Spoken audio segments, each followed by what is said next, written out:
Morning everyone. Today I want to talk about the importance of running challenges. So it is a Sunday morning. It's quite fresh today, it's okay. It's about 6 degrees, a little bit foggy, but nice enough running conditions. And as always, Sundays I generally want to do long runs, although I'm only going to do about 8.5k this morning, so not really that long. But we talk about all things running on a Sunday because it's a Sunday run day. And what I want to cover with you today is the importance of running challenges.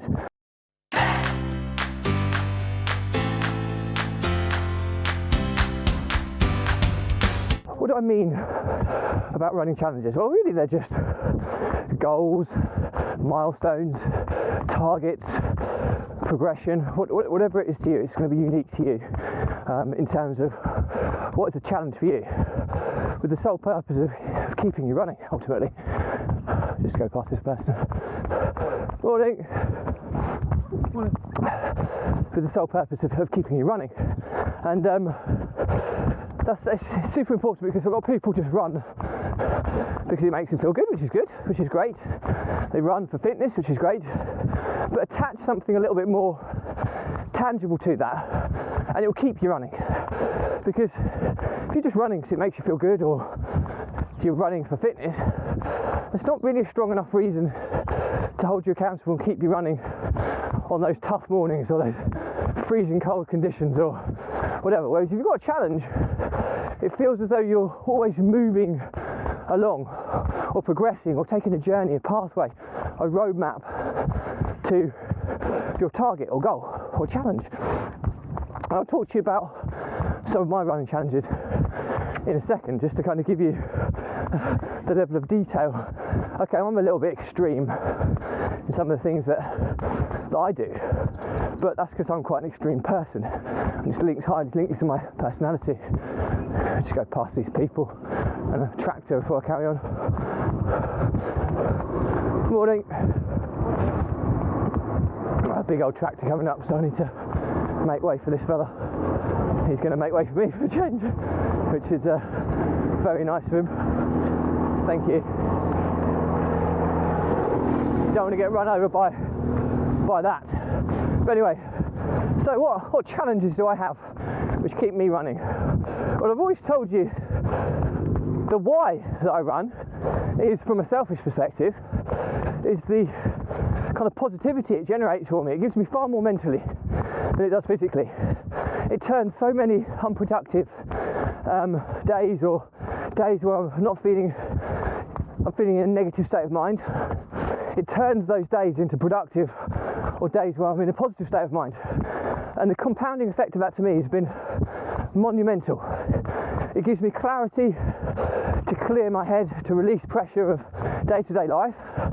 It's the vlog, I kind of link into this as well, because the vlog has been like a counsellor to me, whereby I can just talk openly. I forget that this goes out onto the internet, but I can generally talk openly on how I feel, what's going well, what's not going so well. And actually, through this process of talking it through, it gives me some perspective, slurring my words again already this morning, perspective on things, and allows me to process them and put plans in place for them subconsciously in my mind, which makes me feel far better when I finish the run. So that's the kind of the big positive I get. But that's no different really to somebody saying, I'm just going out running for a bit of fitness, or I'm going out running to feel a bit better, or I'm going out running just to get out in the fresh air. They're all reasons, but they're not really challenges. So what are my challenges for running? Well, obviously I've got this run every day for a year challenge going. I'm about 6 months through now. 182 is the episode today, I think, in a row. So I'm well on track for that. The challenge is to produce hopefully valuable content through this vlog for a year or more every day, and see what comes of it. And there's already been some really cool things that have kind of come from it, which is super exciting, which I talk about in my kind of business sections of this vlog. So there are two challenges straight away. The next one is is that I've always wanted to run, well, no, this is the big one, this is probably the bigger one, is I've always wanted to raise at least £50,000 for children's charities. I think I'm on about 22, 23 at the moment, 1,000. So you'll see me doing a lot of stuff in aid of children's charities, which is the main driver, because I think I wanted to, I've always said, my mantra is, when I lie on my dying deathbed, is I just want to say to people, you know what, I had a go. Win, lose or draw, success or failure, I had a go. And I tried to make a difference. I'm not saying I'm always going to make a difference. It's very, very different. But I had a go and didn't shy away from the challenge ahead. And I always think that £50,000 is enough. I want to raise a lot more than that, but I think as a first milestone, £50,000 is enough for me to think to myself, you know what, I've really, really positively impacted a child's life or some children's lives out there by my running activities. And that just makes me feel amazing, knowing that perhaps I have made, it may only be a small, tiny little difference in the grand scheme of things, but to that individual, or those individuals that I've helped, who probably don't even know that I've helped them, that's massive. That is life-changing to them. And that keeps me inspired and motivated to continue on. And then it makes me want to do bigger and better and more challenging running events, to obviously try and raise as much money and also raise awareness for charities. And it kind of, the two go in hand. And that's what super excites me, because I've always had a goal of running the majors, the major marathons, all of them, and get that amazing medal. But not only do that, I want to do it barefoot, as in barefoot style. Now, I've run the London Marathon twice, no, 3 times if you include the virtual one, which I don't really include it as a it is a real London Marathon, of course it is, but it's not the same experience. So I'm in London again next year, so even though I did the virtual one barefoot, I don't classify that as one. So I've done the London Marathon 3 times ultimately. I'm going to do it for a 4th time, hopefully in London for a change, and hopefully in barefoot style footwear like I'm wearing today. But I also want to do the others. So we're talking Tokyo, Berlin, Chicago, New York, Boston. And alright, Boston is one you have to qualify for, so that could be, because I'm not at that level, but you can get into Boston with 10 grand worth of sponsorship, so there is a hack around that. So I'm in negotiations with a charity at the moment to see whether they can formulate a plan over the next 5 years or so, and getting me entrance into all of these events, on the basis that I'll be doing my fundraising for them. And the criteria of my fundraising has always been for children's charities. If it positively impacts a child's life, I'm all for trying to raise money for them. My reasons for that, I've got 3 children of my own, and I see how vulnerable they are, and I see, the vulnerabilities they have, and they don't get to choose what kind of circumstances and scenarios they're born into. And I think there's a lot of children out there that have some horrendous luck and misfortune, and not only that, but there's abuse, there's all sorts of horrendous issues out there that need tackling. And I'm not saying I'm doing that single-handedly, but hopefully the monies that I can raise will help go towards making positive impacts in those situations. So I'm in negotiations to try and get a structured plan of having entries into each of these marathons, which would be a massive challenge for me, something that I'll be super proud of, because although I think there's only, on last count, there's maybe 2,500 people in the world that have done the majors, all 6 of them, so not only would I be in an elite category there, I bet a very, very few, a very, very small number have done it in barefoot style. So maybe none of them have. We'll have to look into it. Could be something that I could have. My other challenges that I want to link into this is each of these, when I do these marathons, I want to make world record attempts. Now, I did the world record attempt to be the fastest marathon runner just as a ninja, which I crushed the time, but we're still getting adjudicated at the moment by Guinness World Records. It takes them 12 weeks to look at all the evidence and to justify whether it's going to be granted or approved or not. But you know what, even if I don't get it, I know I can do that record, and I'll just do it again at London.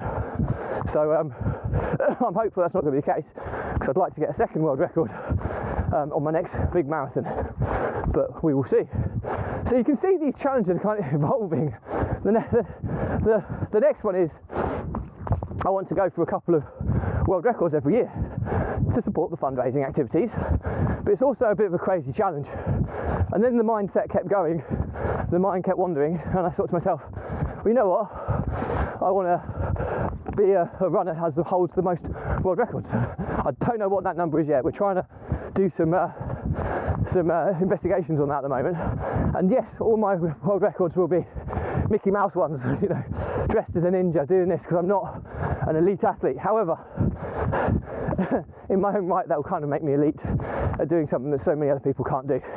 So and if I can attach that to the fundraising activities, then that's cool. It's meeting my kind of challenges in every aspect.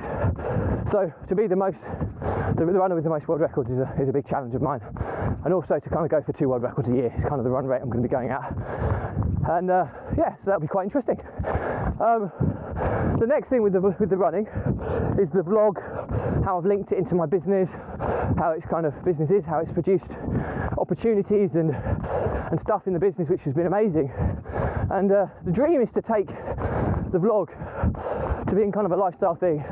Like, I'll work on the businesses, systemize them, put everything in place, and then work on them remotely and take a very back-seated role, and then focus on growing the vlog further and doing running retreats around the world with other business owners, entrepreneurs, running in some of the coolest places in the world, vlogging, doing race reviews all around the world. And that super excites me, because I can get that links into my family goals, which is making travel and experience more, and that's heavily linked to all this. Obviously we've got to come out the back end of COVID first, but hopefully that will happen at some point next year, and then I can start using this to really help with my personal family goals as well, which, let's be honest, my biggest value is my family and the legacy I can pass down to them. And this vlog could be amazing, because not only is it documenting my life, okay, from 38 years onwards, so it's missed a big portion of it that my kids can look back over the course in time, but hopefully it's also building a legacy for them to kind of take control of when I kind of move on, or pass on is appropriate. So you see how my challenges are all entwined with my personal goals, my business goals, but then I can't talk myself out of running in the morning now, because it's so attached and so linked to everything I'm doing. Now, I did say that this is extreme, and not everybody's going to want to do this, and I completely appreciate that. But what my suggestion is find a challenge that links with you. It might be that, you want to go and get fit. Well, okay, how fit do you want to get? Put some kind of target on it so you can progress towards it. And when I say target, a milestone. And then just keep moving that barometer. Find something else which is almost never ending. A challenge or a milestone that you can keep pushing the goalpost back as you achieve it, because then it's keeping you out running. So many people will run for a short space of time and then quit because it gets tough. Yes, it gets tough, but if your why and your challenges are big enough, that however tough it is, you'll still get out there and do it. I mean, for example, I should be doing a long run today. Okay, I've got commitments this afternoon, or this lunchtime. So I'm only doing 8.5k. I would like to have done about 15, 16k today. But you know what? It is weird. I've still done my minimum 5k. I haven't quite done the 55 kilometres a week that I wanted to do this week. I'm probably down at kind of 48, 49, but that's okay. I can live with that. I've still done my minimum criteria. Just means that I'll up it a little bit more next week. So it's which is fine, and I can live with that. But I've been out, I've been doing it. I'm continually going out there and pushing it, which is super, super important to me. So, how would I summarise this episode in 3 steps? That is my challenge, okay? So, summarise this in 3 steps. Number 1, challenge is important to keep continuity and keep you out there running on whatever frequency you're working with on. Without a challenge, you haven't got a strong enough pull to go out and run. So that's point number one. Super, super important. Point number two, challenges are very unique to you. So don't get sucked into other people's challenges. Think about something which is going to make a difference to your life or other people's life that's linked to you, that you can use running as a driver to have a positive impact on. So number two is your challenges are going to be unique to you. And number three is don't be afraid to push that goalpost back when you start achieving these goals and milestones, because you almost want a never-ending challenge. If you have that, running will be ingrained as a part of your life forever and more. And that may or may not be what you want. If it's not what you want, then don't set that, because a challenge might be project-based for you. It might have a start and an end point. But if you're somebody who wants to have running as a real positive driver in their lives for the foreseeable future and onwards, then keep moving those goalposts back, keep moving those milestones back, keep on the journey, keep on the roadmap, keep on the pathway to improvement. And all of a sudden, running's a habit, a routine, and you don't talk yourself out of it anymore. So, I hope this has been useful. I love this talk, I love running, I love the whole concept of how running can be a massive positive driver on so many people's lives. They don't really appreciate how positive it can be yet. So I hope there's been some value in this. And as always, if you've got any questions, drop me a comment. I'll respond to everyone. If it's a bigger question, I'll still try and respond, but I'll probably do a separate vlog episode and tag you in. If it is relevant information to you and you're not interested in this, just unfollow me on your social feeds. No problem whatsoever. But before you go, make sure you subscribe to my YouTube channel, Runpreneur, whereby all the full-length versions of this are released before anywhere else, and they're all catalogued nice and neatly by topic. Completely free resource, and I'm sure there'll be something in there for each and every one of you at some point in the future. So please don't miss out on that. And secondly, make sure you join the Runpreneur Facebook group, which is where I'll be hosting all of the free resources that go with this vlog. One of the first ones that's going to be released is on social media content repurposing. I'm going to be releasing my 80-step process to repurposing a single piece of content across every platform in multiple formats in an optimized fashion. So don't miss out on that. So that'll be pretty cool. So that's it for me. All that's left to say is that the Runpreneur blog was set up to help entrepreneurs, business owners overcome stress, anxiety and overwhelm by using exercise, and in my case running, as a mechanism to control, manage and thrive under these emotions that every single entrepreneur and business owner experiences. It can quite often be the difference between success and failure in that entrepreneur's ability to control and manage those emotions. The ones that do it well go on to bigger and better things, grow their business into a success. The ones that don't, the pressure builds and builds and builds, and then it's either the entrepreneur that breaks down or the business that breaks down as a result. Either or is usually pretty terminal to the likelihood of your business lasting the test of time.